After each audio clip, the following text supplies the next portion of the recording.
Donald Trump says Venezuela's interim leader, Delcy Rodriguez, could face a fate worse than that of deposed President Nicolas Maduro unless she complies with the president's wishes. Well, this comes after Nicolas Maduro and his wife were captured and detained on drugs and weapons charges after a military operation on Saturday.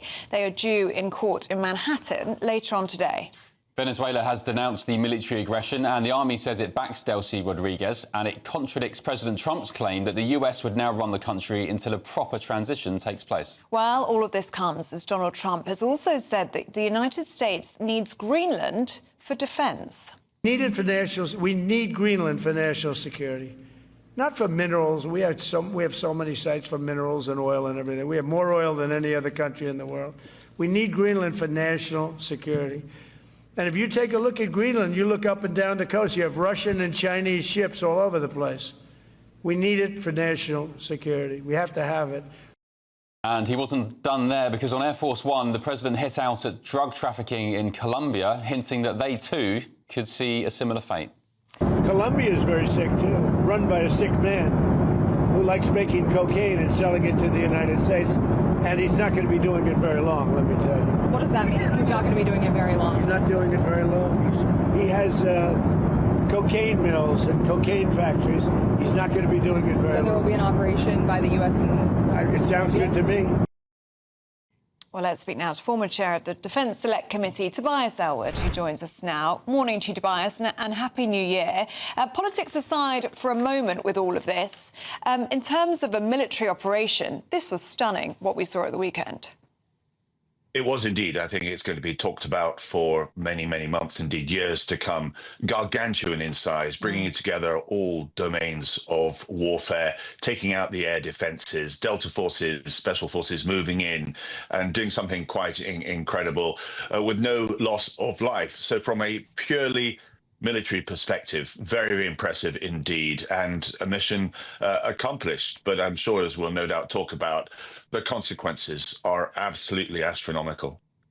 Yeah, Tobias, people before the United States announced they were going to be taking control of Venezuela, I mean, the operation did receive lots of praise, but I guess the question mark comes now in the claim that they will be taking control and suggestions that President Trump has overstepped the mark, and indeed now talking about Colombia and Greenland, which are different prospects.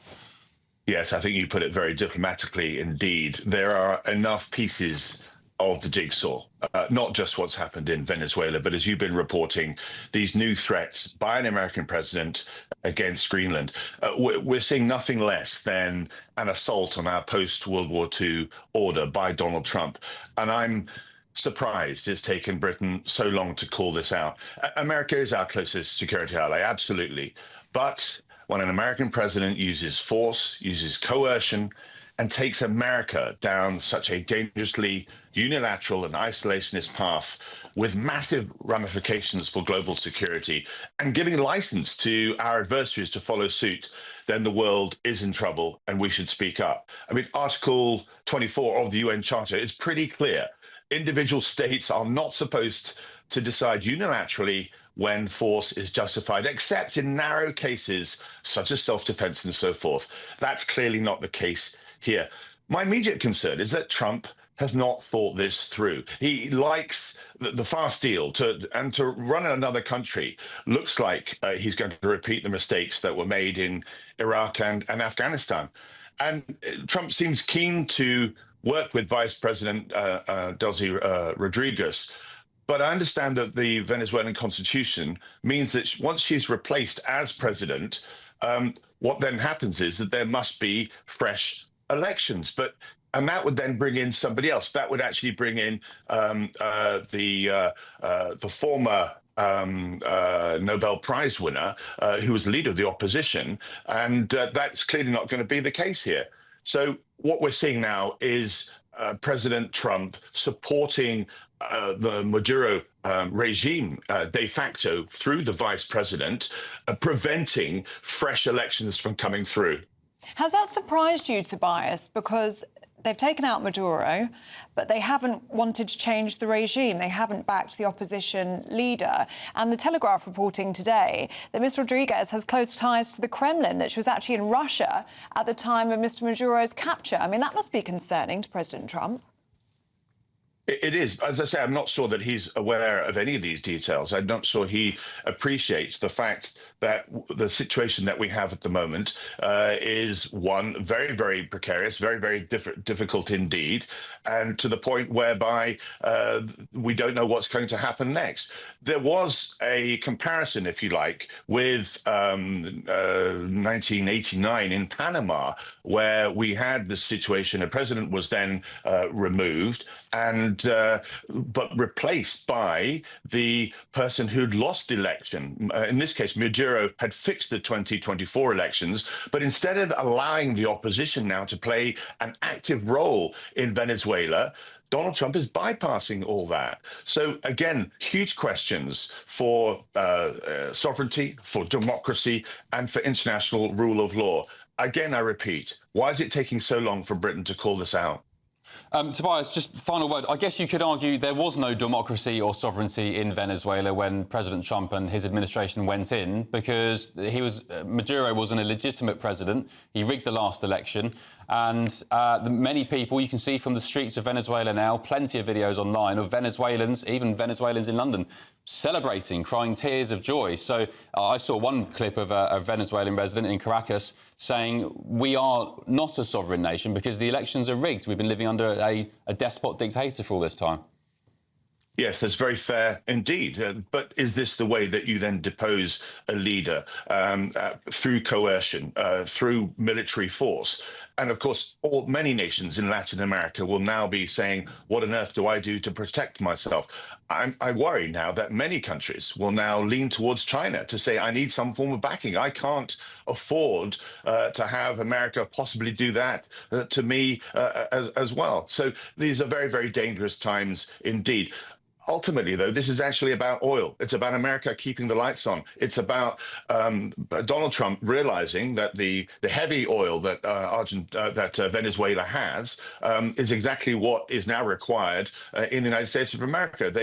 They have oil refineries in South United States that are dormant because of their push towards shale gas. So this is very clear. This is very unilateral approach, and it is wrong, and we need to call it out. OK, Tobias Ellwood, as always, very good to see you. Thank you for joining us on the programme this morning. Thank you. This interruption is brought to you by ExpressVPN and their New Year deal. New Year, new VPN. And a huge saving of up to 80% if you act now. You're busy planning how to get in shape, but the hackers are planning how to get into your accounts. ExpressVPN locks down your connection so you can start the year protecting your data. This offer ends on the 7th of January, so scan the QR code or click the link in the description now. The Venezuela situation, it is the top story today. I mean, Tobias Ellwood just saying there, Britain needs to be calling this out. And the Daily Mail leading today that the Prime Minister actually faces a revolt by the left-wingers in his party who want this to be called out as an illegal act in breach of international law, what we saw from President Trump at the weekend. Well, the two things. I mean, funny to Ben's point earlier on, if you just look around the world and see what Venezuelans are thinking, how people are reacting to this. Outside the US Embassy in London yesterday, I think you had somebody that was able to, a young woman who was able to grab a megaphone, who was surrounded by people wearing Palestinian flags and all kinds of other banners that were a left-wing group of people that have jumped on a bandwagon that feel that because they're anti-Trump or because they're whatever they're on the hard left, they feel that this is problematic. Whatever your views of Trump, and this is what Venezuelans will tell you, whatever your views about Donald Trump, of which it will be mixed in Venezuela, they are celebrating. They are celebrating the fact that this dictator, who has run Venezuela into the ground, that has caused mass migration, people to flee the country, 8 million Venezuelans have had to leave. A lot of those have gone into, you've guessed it, the United States, illegally, because they are seeking refuge. So it is an American problem. And when you have, I'm afraid, I agree with Marco Rubio, when you have adversaries of the US, like Russia, like China, Chinese officials were in Venezuela on the day in which this mission took place, why on earth would those countries, adversaries of the US, want to get close to Venezuela? Yes, it's about oil. Yes, it's about minerals, but it's about a way of life, a state in which people are in poverty that can't get out of that. When Venezuela was one of the richest South American countries previously, it's now obviously one of the worst. So, there was a State Department memo doing the rounds in Washington some weeks ago, start of December, basically confirming that Venezuela was allowing Iran to bypass sanctions by selling them and funneling on oil revenue to Iran. China was also involved as well. So what you just said then about people opposing Trump and not the issue itself reminded me of a tweet I saw yesterday, an X post, which briefly said, most political issues nowadays can be explained by understanding that American leftists don't have positions, and Brits, I'd argue, they don't have positions, they have oppositions. Their entire belief system is defined by negation of whatever the right supports.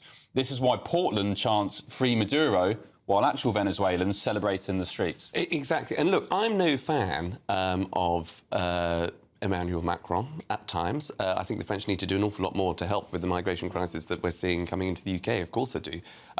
But even he was straight out of the traps on Twitter to say no tears will be shed for Maduro, in effect, that this was the right thing to do. Obviously, you've got to follow the rules of law. But, Venezuela had a French national that had been captured. That had been imprisoned, you could argue illegally. So, of course, the French had a position on it. They support this. They think it's a good thing. Whatever your views about Donald Trump and whatever your views about what's going on in Europe with Ukraine versus the American approach.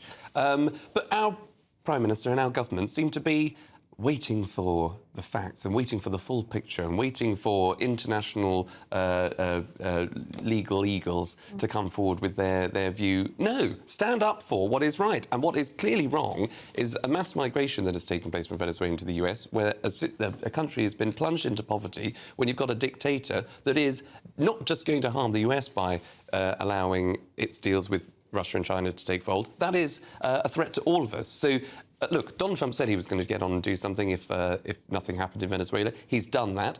I actually think we need to see that kind of leadership here back home. OK. It's not a happy new year for Maduro, maybe even Greenland, and maybe even the head of Colombia. Yeah, pretty much a full set of papers this morning leading on the situation in Venezuela.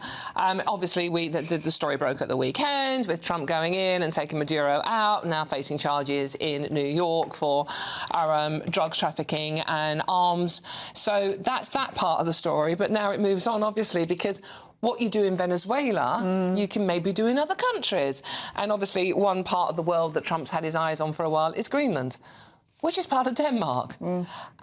So another NATO country. So now we're in the situation of potentially having one NATO country, i.e. America, having a go at another NATO country, i.e. Denmark. Could be interesting. I mean, I don't think it'll happen, but then we've got Katie Miller, wife of Stephen Miller, tweeting a map of Greenland yesterday. Yes, I saw that picture. With US colours and the word soon on it. What did you make of that? Well, I mean, I think I'd like to think she was doing it as some kind of joke, but who knows? I mean, Norman. I don't think it was a joke. I think this is Wild West territory here. It's a 19th century gunboat diplomacy where the power that has got... if you've got a powerful country, it can go and intimidate another country. That's what we're back to now.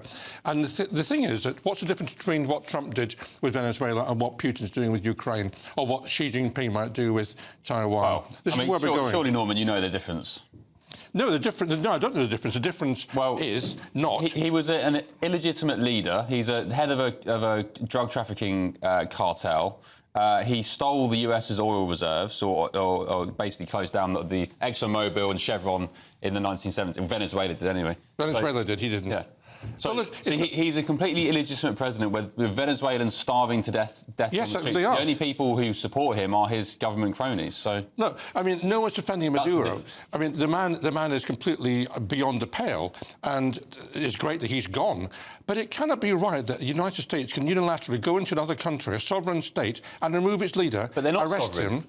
They are sovereign. They're an independent country. They have rigged elections, and he's a dictator. There's no. But they're not. Even Venezuelans have said our country is no longer is sovereign.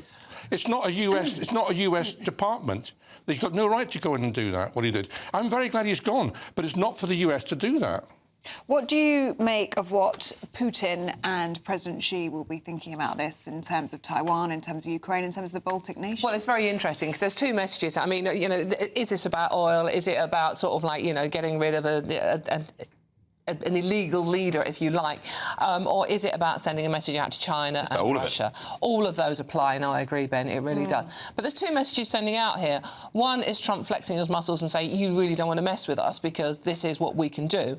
But on the other hand, it's also sending that message out that gives carte blanche to go into another country. Exactly. And not so much the Russia-Ukraine thing, but certainly China with one eye on Taiwan. Yeah. They're thinking, well, you can't possibly now tell us not to do exactly what you've done. Norman, you said it's not for the US to do what they've done, but if it's not the US trying to save the West, who else? Well, they're not trying to save the West. Everybody else is surrendering themselves and their civilizations to communist Marxism. Hang on, he's not trying to save the West. He's trying to assemble US influence and US power in Latin America, going back to the Monroe Doctrine of decades ago. That's what he's doing. This is about America first. And who leads the West? Who is the leader of the West? It's the United States. He's not doing it on behalf of Britain. I mean, he is. He's been sending diplomatic cables out to European embassies, including Britain, saying, in 20 years, if you don't sort your countries out to do with migration, commies, Marxism, your societies, your civilization won't be there in 20 years. It's not for Donald Trump to determine what other countries do, what other democracies do. What he has done in power has been to weaken NATO, to weaken the West. Do you still think Venezuela was a democracy? Venezuela, no, I don't. Venezuela was a mess, and it is a mess. But Venezuela needs to sort itself out, not be sorted out by a power that comes in for its own purposes. He's not trying to help Venezuela. He's trying to make sure he's got oil, he's got more influence in Latin America. This is about influencing America, not about influencing Venezuela. He's not interested in Venezuela per se. Dawn? Well, I think about influencing America. I mean, Trump's policy was always America first. Exactly. Putting America first. I'm not entirely sure his MAGA fan base could be happy about this because it's deflecting from what's going on at home, making America great, rather than concentrating on another power. Yeah. Dawn, Norman, thank you very much indeed.